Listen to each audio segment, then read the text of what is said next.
ख़बर बाबति तव्हांखे आगाह कंदासीं। T20 वर्ल्ड कप जे सेमीफाइनल में न्यूज़ीलैंड खे शिकस्त, पाकिस्तान फाइनल में पहुची वियो।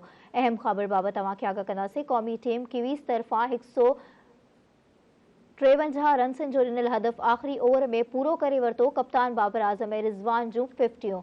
नाज़रीन, अवांखे ॿुधाईंदा हलूं, मोहम्मद रिज़वान 57, कैप्टन बाबर आज़म 53 ऐं मोहम्मद हारिस 30 रन्सूं ठाहे आउट थिया।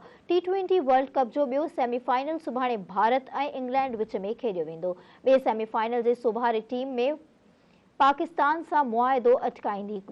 अहम ख़बर बाबति आगाह कंदासीं। क़ौमी टीम जे सोभते कराची समेत मुख़्तलिफ़ शहरनि में जशन मिठाइयूं विरहायूं वयूं। हिकु भेरो ॿीहर नाज़रीन, ब्रेकिंग न्यूज़ खां अवांखे आगाह कंदासीं। T20 वर्ल्ड कप जे सेमीफाइनल में न्यूज़ीलैंड खे शिकस्त, पाकिस्तान फाइनल में पहुची वियो। अहम ख़बर बाबति तव्हांखे आगाह कंदासीं। क़ौमी टीम कीवीज़ तरफ़ां 153 रन्स जो ॾिनल हदफ़ आख़िरी ओवर में पूरो करे वरितो। कप्तान बाबर आज़म ऐं रिज़वान जूं 50। मोहम्मद रिज़वान 57, कप्तान बाबर आज़म 53 ऐं मोहम्मद हारिस 30 रन्सूं ठाहे आउट थिया। T20 वर्ल्ड कप जो ॿियो सेमीफाइनल सुभाणे भारत ऐं इंग्लैंड विच में खेॾियो वेंदो। ॿिए सेमीफाइनल जी सुभारी टीम फाइनल में पाकिस्तान सां मुआहिदो अटकाईंदी। क़ौमी टीम जे सोभते कराची समेत मुख़्तलिफ़ शहरनि में जशन मनायो वियो ऐं मिठाइयूं पिणु विरहायूं वयूं।